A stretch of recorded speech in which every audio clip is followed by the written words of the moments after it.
Everybody, we're going to move on to another important topic, something that tricks me sometimes, and that is proper browsing and usage of your browser. Where to type in the information you want to get to, how to get to Kaiser.org, Lacers.org, bankofamerica.com, or how to do a general search and type in Bank of America and then see a page with different locations, different ways to get to Bank of America, and even perhaps, and mostly fraudulent fake Bank of America accounts. This is a way to get your exact address while you're driving to the site and get to the right house. So let's take a look. I'm going to give you an example and share a screen right now. Subject, this is cybersecurity and how you surf the internet. How many people use Google? How many use Safari? How many use Microsoft Edge? Whether you're using Google Chrome, which is what we're looking at now, or Microsoft Edge, or Safari in Apple, or Firefox, or any other browsers that you might be deploying, there'll be at a minimum 2 places to search. One will be a search tab in the middle. Let me annotate this. The search bar usually is in the middle right here. And that's a general search, which means you could put in a subject and get many, many responses to that subject. Let's take an example and say we want to go to Lacers. We want to go to the Lacers website. You can type in Lacers in the search bar, go to enter, and you'll have many choices. Different areas, Lacers, a LinkedIn page for Lacers, Lacers main website, many different sites, and several pages going a long way.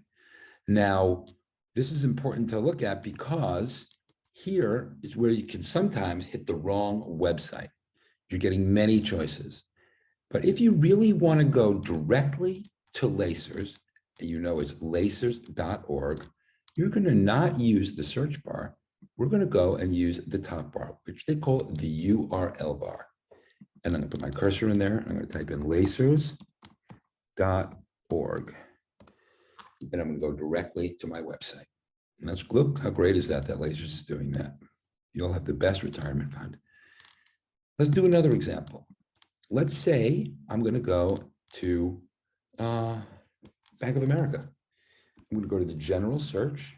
It says search Google or type URL. I'm going to type Bank of America.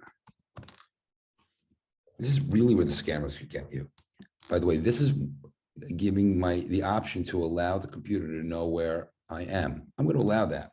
So if I look for something, it finds the closest location. So there's Bank of America. Oops. And there's some branches. Keeps going though. There's more stuff. Business Bank of America, Facebook Bank of America. Here's where a scammer could pop in to have a fake Bank of America. So instead, we're going to go to the very top URL bar. Let's cover all that up. And we're going to type in bankofamerica.com. And now we are directly at the site. And you would have to, of course, use your logins to get in. This is incredibly important because most mistakes come from the searches. Let's just type in candy. You get a lot of different choices of the kinds of candy that you want to get. But if you know at the very top, you want to go to Snickers, you go to snickers.com. You're at a Snickers bar. Now, that sort of looks good. All right, I will leave you with this tasty treat here. Remember, when you go to your browser, if you want to go directly to the site, use your top URL bar. If you want a general search using a term, flowers, springtime, new car, whatever you're looking for, you can use the search bar. Beware in the search bar of what you click. Make sure it's where you want to go. And we'll see you soon here.